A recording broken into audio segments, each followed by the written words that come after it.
All right, let's get started.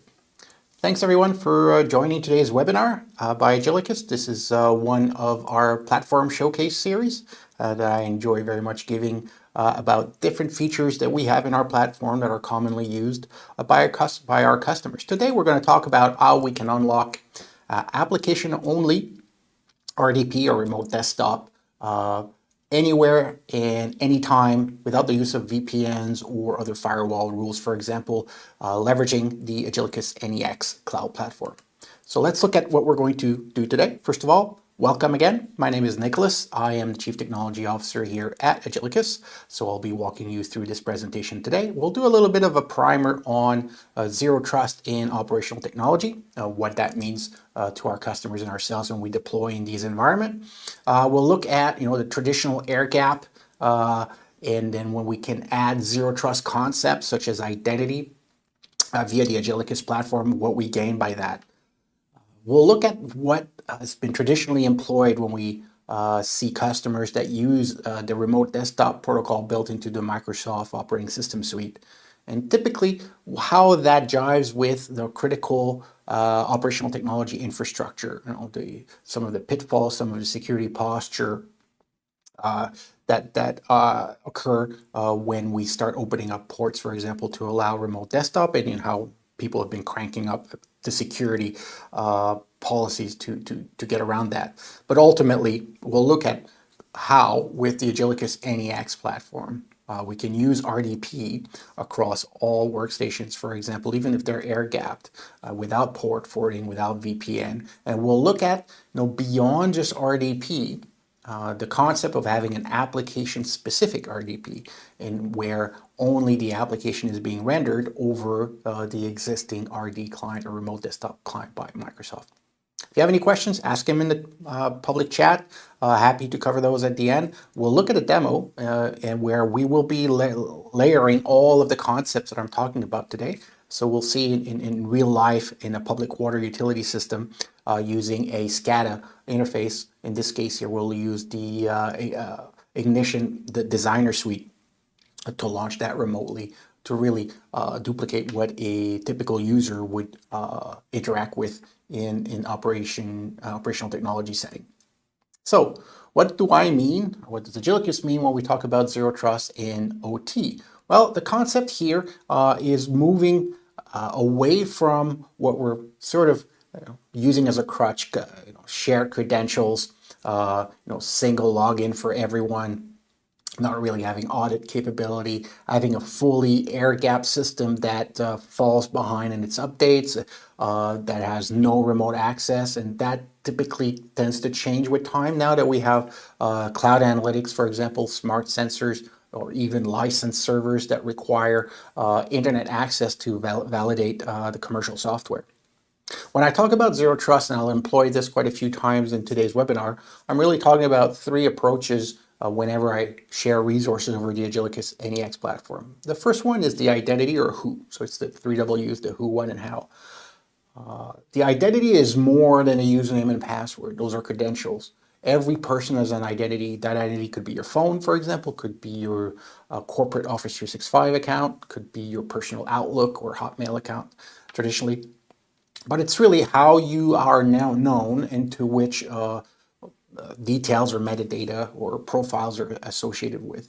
We also talk about today multi-factor authentication. That's also part of your identity. It's something you have or something you know, for example, that you combine together to give you more than one factor to prove your identity with your shared identity provider. We'll look how we can resolve all of these factors with what we call shared identity providers, OpenID Connect or others, Google, Office 365, like I mentioned, and others.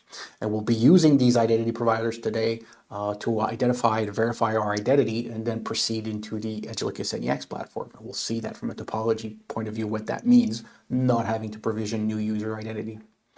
The second aspect is the what. What is the permission to what resource and what privileges is necessary to access this resource? So today we'll be using the Microsoft Remote Desktop Protocol, or RD in short. And we'll see how, even though I may be using a shared identity provider, in this case here, let's say one account for a whole suite of contractor at one shop that need to access a remote terminal, where they may have a common username and password like tech, for example, but they rely either on the air gap or the secret of that credential to not leak, which is sort of dangerous from a security posture in itself as it exposes attack surfaces. But we'll see how combining the identity of the who, we can really limit what we want as far as application over RD, only allow the application and not the whole desktop to prevent the users from actually going east-west within the operating system, for example, looking at group policies or opening control panel and other things in Windows. The third one that we'll delve into a little bit is the how. I mentioned port forwarding, VPNs, and so on. We'll look how we actually attribute users' sessions to be routed only to the resource, to the system, even if that system is air-gapped via what we call the Agilicus connector. And the Agilicus connector foregoes the need for VPNs, foregoes the need for firewall exception rules for inbound ports, like we will talk about with remote desktop with port 3389, and mapping that can get convoluted here in our workflows. So all these three concepts, the who, the what, and the how, I'll go over repeatedly in this presentation, just so we know what we're talking about. So each person, like I mentioned, uses single sign-on in our platform. Importantly, they do so with their existing credentials. Our platform does not issue new credentials. It actually works with a suite of existing credentials, either internal or internet-based. Those could be Office 365, G Suite, Azure, could be Radius, could be an ERP system. It could be an identity provider system, could be a SIEM, and so on. Those are used with or without multi-factor. So for example, my personal Gmail account uses multi-factor. However, not all applications like RDP or smart applications or thick client have the concept of multi-factor. Agilicus allows us to implement multi-factor on top of all of these applications, and we'll go through that in the demo today, where I will provide sufficient credentials to Google to satisfy the identity of my personal Gmail account. But then, in order to run that RDP application, I will be prompted in the NEX platform to specify a second factor. In this case, I'll use a one-time password. Importantly, the better way here is to federate, like we'll see, every resource, think applications, per user or identity, but also per time. When can they access this application today? Now, I can either have a very complicated ACL on my firewall to really limit the time of day, the geography that people can use. But if I tie it to an identity, I can very well define the schedules under which these users, these identities can access these resources. What's interesting here is I can access multiple desktops at the same time, even if they have the same IP address at different sites. Well, if they use locally provisioned IP address that may be overlapping, a VPN would be unable to route because it functions at layer 3 and layer 4. So if I have two desktops with the same IP address, it becomes difficult at different sites. With Agilicus NEX, because we're doing so based on resource and identity, we can route to these desktops. More importantly, we'll look at the security aspects of that. So what do we provide? So let's look at the end-to-end connectivity here. On one side, we have the unified identity. We've looked at the federated identity, no new user ID and password, like I mentioned. Bring any device. RDP is ubiquitous across Mac device, iPhone, Android device, obviously Windows device. There's a lot of third-party RD clients for Linux, for example, that I have on my laptop that work fine. We can then layer multi-factor authentication. We're not launching a VPN. We're not launching a new client. And ideally, if I want to, I can enable single sign-on. So once I'm logged into NEX successfully, those credentials can be reused for other services, or if they're critical in nature, I can choose to isolate them and require authentication every single time. On the far side of the connectivity here, I was mentioning some of the firewall restrictions, and we'll look at RDP specifically here in the next slide. But what I do have is the concept of the connector. So we see it here behind the firewall. The connector is a piece of software. It's a software, small footprint, statically built, that deploys on a multiple set of target architectures, that deploys locally within the network, and it connects and it initiates connectivity to the back of the NEX cloud. Therefore, it is only ever an outbound connection from the point of view of the firewall from the device internally. This is really useful from a security posture management, where we don't need to create inbound ports for the connector itself, or even for RDP. I don't have to keep tabs on which servers are exposed, or even if I have an RD gateway, we'll look at that concept as well, to allow in. I have no requirements here to allow any inbound users I can scan for listening ports on my firewall. I will not see these devices because they're not exposed. In fact, the desktop at the lower right end of the slide here could be completely air-gapped and not have internet access as long as the connector can reach it. The ability here is to keep my devices air-gapped off the public internet. I can segment this resource, like we mentioned, in the case of RDP to be application specific. I end up with enhanced security, preserving my NIST certifications, for example, or EPI guidelines on accessing critical infrastructure. But I can also define fine-grained authorization as to when and how and what devices are being used. More importantly, I have a detailed audit. Even if I used dreaded shared credentials like a technical or a contractor login that is shared across that workstation, because I've identified the identity of the user using that shared credential, I now have complete visibility as to who's using what and when, despite using shared credentials locally on the machines. Let's talk about RDP a little bit. Well established, been existing for a number of years across multiple systems. It is used principally alongside VNC. Those tend to be the two competing remote desktop open, quasi-open protocols, for example, that are well understood in the industry. Specifically in OT, we will either use RDP to a server, log in, and then do some tools, use the tools like SCADA, for example, to configure our PLCs or to look at HMIs, for example. But typically, the remote desktop protocol operates and listens on the workstation on port 3389. Now, this become a little bit of a problem if we're port mapping internally from our firewall to allow inbound connectivity to that workstation. We've effectively exposed port 3389 either to the internet or to a subset of the internet. What becomes difficult from a management perspective is when we have multiple workstations, we will typically iterate the port, change the port under which we listen to publicly for a device, and then map them to individual workstations within our network. And now we have to keep track of what device is being listened to on what port from a firewall perspective and which machine it's forwarding it to. We can use VPN concentrators, hand out VPNs to our users and contractors. But this essentially provides network access. We're bridging two networks, or we're routing two networks together. Unless we have a set of access control lists of ACLs, then we need to clamp down on which networks are accessible within my network, which VLAN, which TCP port. We need to have some toil in creating these security policies to prevent users from navigating east-west within our network, and that becomes cumbersome from an IT perspective. Ideally, what we are giving is desktop access. More optimized, we want to give simply application access, which is only run the application that we want remotely. One use is the the remote desktop gateway. The RD gateway is a feature that sort of replaces the VPN concentrator in a firewall port forwarding by having one node that listens to inbound connectivity for port 3389 and then redistributes or makes resources available.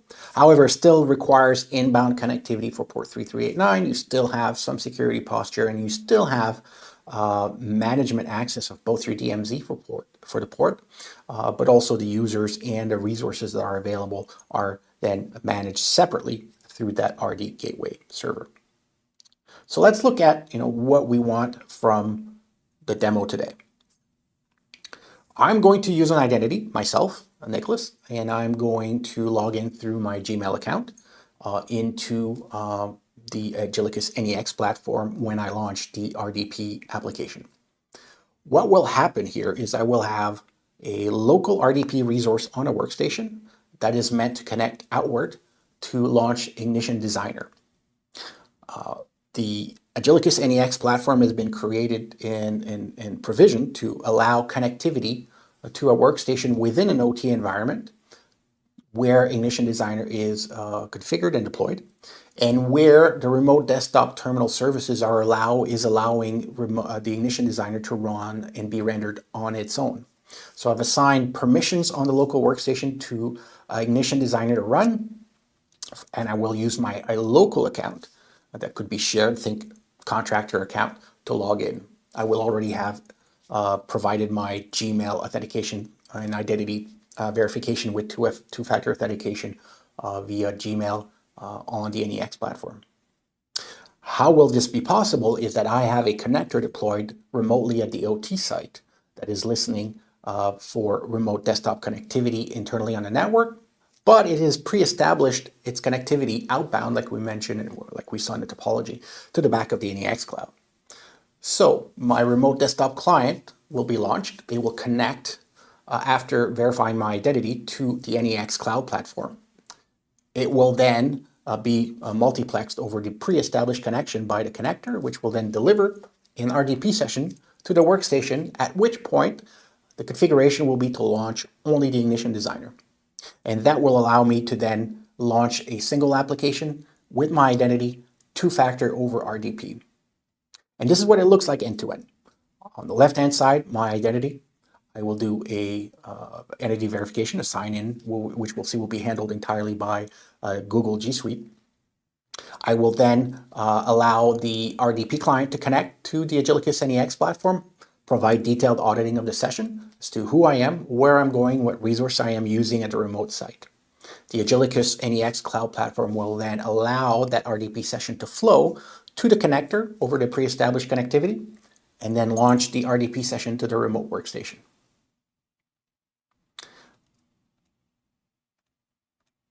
So let's look at what that might entail, and we'll see you after I go over the demo, and we'll repeat sort of an overview of what I've demonstrated, but you should see exactly what I've just described. And let's see, I'll see you on the other side. And here we are now for our demonstration of the remote desktop protocol for a single identity and a single application. In this case, we'll be using the Ignition Designer as we have been through so far today. What I have in front of me is a workstation that has the Agillicus desktop integration completed, and that desktop integration allows me to launch desktops natively from Windows. In this case, Windows 10. I can see that Agillicus has pre-configured all the resources that are available to me as a user on my desktop. However, I don't have a valid authenticated session so far. For the purpose of our demo, we are going to launch the application-only Ignition Designer. Once this is launched, we will be connecting over the RD gateway or remote desktop gateway protocol to the back of the Agillicus NEX cloud, which will then trigger an identity verification through our shared identity provider, in this case, Google. I will log in with my personal email account, my Gmail account, which will then be satisfied by Google that I have the correct credentials. However, upon that workflow terminating and completing successfully, the Agillicus NEX platform has the authentication policy that will require me to do multi-factor authentication on that identity. So now I am layering not only my identity provider's identity verification, but also a layer of MFA in order to launch the RDP client to run the Ignition Designer software. So what I will do now is launch this, and we will see that it will actually hit and authenticate to the back here of the cloud, where I am asked to use an identity provider, and I will use my Google identity provider. We can immediately see here that all of this identity workflow is being redirected to Google. Google here is the provider, or G Suite in this case, of the identity, and there's a couple employees obviously that have been using this workstation. I will use my personal email address to log in. Once I do that, we will see that I need to provide my password, which is my personal password. And all I'm doing here is verifying my identity. Now, Google has verified my identity, nick.stpierre@gmail.com. However, the authentication and security policy in the NEX cloud requires multi-factor to access this resource, in this case, the remote desktop protocol resource, to run the Ignition Designer software suite. I could choose to use a biometric on the device itself. I'm going to use the one-time password here that I have through my Google Authenticator, and I'm going to input the one-time password and verify it. Now we see we still don't have any RDP going on here. We're still trying to complete the workflow. And once that workflow is completed, we will see that it will say authentication as completed. And now we see that the RD client, or the remote desktop protocol client, is trying to log into Ignition Designer on the remote workstation via the Agillicus NEX. This remote app is actually connected over TLS to the Agilicus NEX platform using TLS, which is then forwarding to the connector, which is then forwarding to the remote workstation where we want to run Ignition Designer. These credentials now could be shared credentials. Here you see I'm using Nicholas, which is a local account. So think of it as your local contractor account on this machine, which could be shared amongst many individuals. However, I've already gone through a shared identity provider verification. So now I have an audit that nick.stpierre as an identity at gmail.com is using this session, and he's logging with a shared credential. So I'm going to log in. And what we see now that's slightly different is we're configuring the remote session. We're not configuring a desktop, but an application. So now we see the familiar Ignition Designer launcher screen. We don't see any RDP artifacts other than on a taskbar where we see that this application is being run remotely. We see there in the text box that it's Ignition Designer Launcher remote. I'll do it again. So we can see that it's actually running on the remote workstation. So I don't have Designer on this device, and I'm going to open, and we can see here that the RD protocol or RDP is fairly well suited and integrated. It renders everything remotely from that workstation locally onto this device. So now I'm going to log in. Again, this is done remotely. I may have a shared credential here. So now understand that we've gone through verifying my identity through my Gmail account, verifying my multi-factor. So now I've done both. I've satisfied the authentication policy for my identity, for my multi-factor. I successfully used a shared credential over the remote desktop protocol to only launch Ignition Designer. I am not able to go into the control panel, look at the group policies, for example. There is no interface here that's easily accessible to actually trying to navigate across the machine. Typically, a lot of our customers that give access to these remote applications give the entire remote desktop access, when in fact, it's just a means to an end to give access to a very well-defined set of software. So I can iterate through these softwares. It is a built-in feature of the remote desktop protocol to allow individual applications. So now I am tying all the elements of Zero Trust, the who, the what, and the how. The who is my identity, nick.stpierre@gmail.com. I have verified this with Google. The other one is the two-factor authentication as part of the who. I have verified it with another factor that I know or that I have, that I am who I say I am. Further that into the what are we accessing here? We are accessing a single application, in this case Ignition Designer Launcher, remotely. We are not being given full access. So the concept of least available permission is being applied to my session. I can see that I'm running this piece of software remotely over RDP, which is the built-in feature to only have application-specific rendering over the remote desktop protocol. The how is the important and the novel part here. I have not made firewall exceptions over port 3389, the common RDP protocol TCP port, to allow this session to occur. As we'll review after the demo, and as we've seen before the demo, the connector by Agilicus is located locally on that network where that workstation is deployed and has access to the Agilicus NEX cloud. So the RDP session is actually flowing from this workstation to the NEX cloud, then being multiplexed over a pre-established secure connection over TLS to the connector within that facility, which is then forwarding the RDP session to the workstation. I can still use all of the local resources that the application will allow me to, but I am very much so here running this remotely. And this concludes the demo. Let's get back to, I'm just going to exit here. Let's get back to the slide deck and review what we have just done. Okay, so let's get back to our review, what we just saw. Essentially, at this point, as you were able to see, we actually demonstrated the ability across a complete Zero Trust model to launch a single application over the remote desktop protocol. And we did so by employing my identity on the left-hand side here. So I have a full concept of federated identity. I did not issue a new identity to a contractor, to a third party, or even to a city employee in my public water system to access this.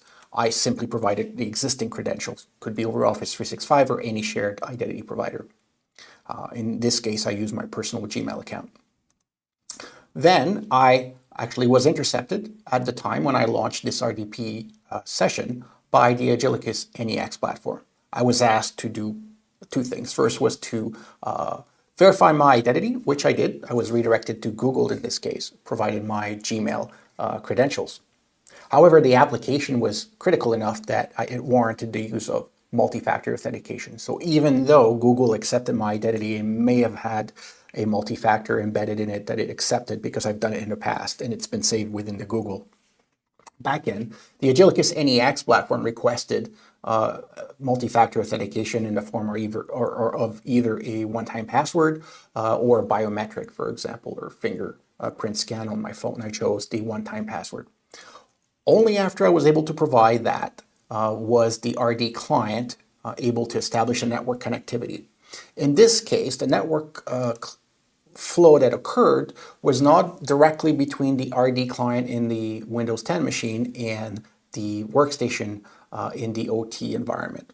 It actually connected to Agillicus NEX, like I mentioned. That flow for remote desktop was multiplexed over the outbound connection that was pre-established by the Agillicus connector. The Agillicus connector verified the session was valid, the identity was valid, the resource that I was trying to access was actually reachable, but also permitted under my profile.